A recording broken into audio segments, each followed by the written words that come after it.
Goldberg at? Better question. He's doing much.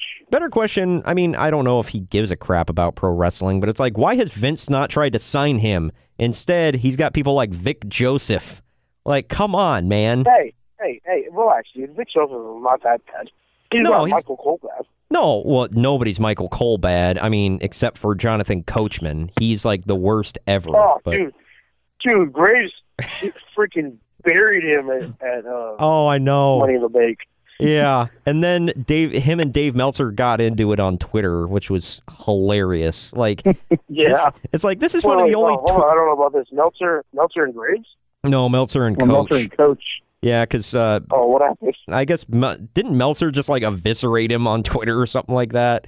And then like Coach was like, yeah, well, nobody pays attention to what Meltzer says anyway. And he quickly found out that you don't question Messiah Dave on Twitter. I'll just say that.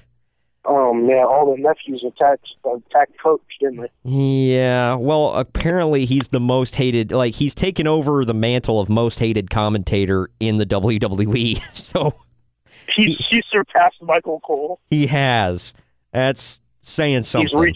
He's reached Mike Adamle bad. Oh my gosh, maybe not quite that bad, but when Ronda Rousey's been getting beat on and has been put in a bear hug, and he says she's taking a rest.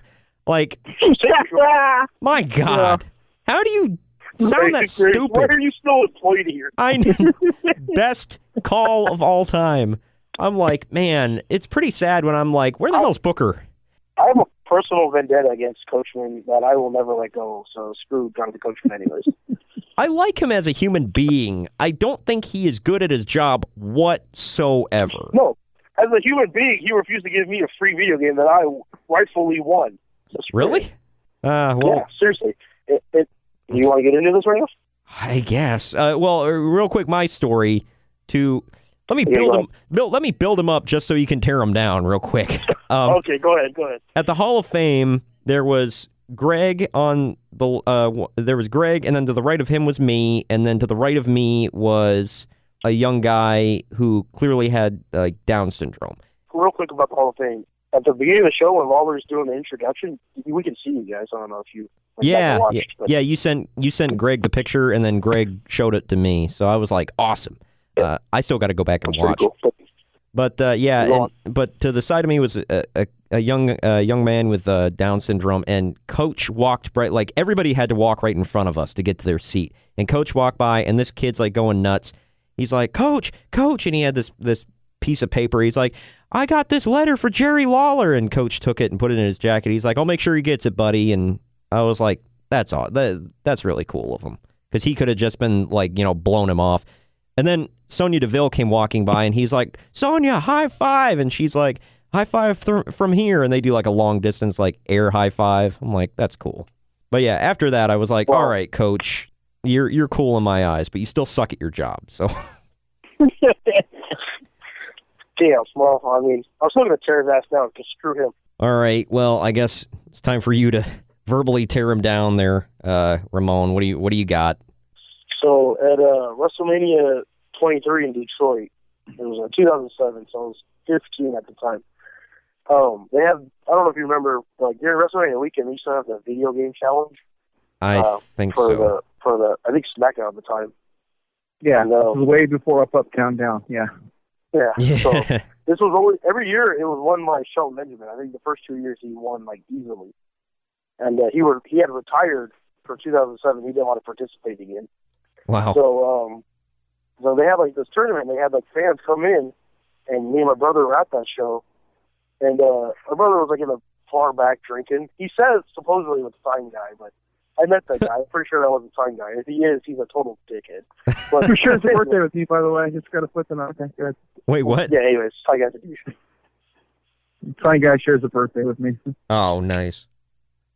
Oh man, that puts in the feet. Anyways, so they have all the wrestlers come up and play the games, and Coach and Matt Stryker are hosting the event. And at the time, Coach is, I think he's still a heel, or he's just coming off being a heel. So I'm like, every time he takes the mic, I'm bullying the crap out of him, and talking a lot of crap about him, like, oh, Coach, you suck, this or that, and like, and he's like looking at me. He's like, "Hey, shut up, kid." I'm like, "You shut up, coach." Anytime he'd say anything, I'm just yelling that he sucks so bad. Nice. And like Nitro comes up, Johnny Nitro comes up, and I tell him he sucks. And he tells me that my mom sucks. I was like, well, that's kind of mean, but whatever. Like, I still got him mad. I would have been like, she's a nice lady. She's a nice lady. She's a pediatrician. They're literally just on a stage. They're on a stage. They're like literally like 2 feet away from the crowd. Yeah. And I'm like pretty close up front, so they can hear me, everything I'm saying. And then during one of the matches, somebody had locked in the Texas Cloverleaf. And Matt Striker's like, "Quick, can anyone name this move?" I'm like, "It's the Texas Cloverleaf." He's like, "Who's that perfected by?" I was like, "Dave Malenko." He's like, "Somebody get this guy a free video game." I think it was like "Shut Your Mouth" or whatever at the time. Yeah. And and then coach is like, "Oh, who?" And then Matt Striker's like, "Oh, this kid right here." He points at me, and coach is like, "No way, I'm not giving that guy anything." Wow. So I'm like, so I started actually cussing at him. I was like, "You're a little, B-word and this and that." And then Striker's like, "Man, you better give him the video game." And then Striker ended up giving me the game, so coach refused to give it to me, so I still hate him to this day because of that. Wow. Well, I would have just been like, "You got peed on by your own boss." He also kissed his own boss. We don't talk about that. Oh, my gosh. The whitest non-white guy of all time, Jonathan Coachman. I thought we were talking about Jason Jordan. And it comes full circle. Comes full circle.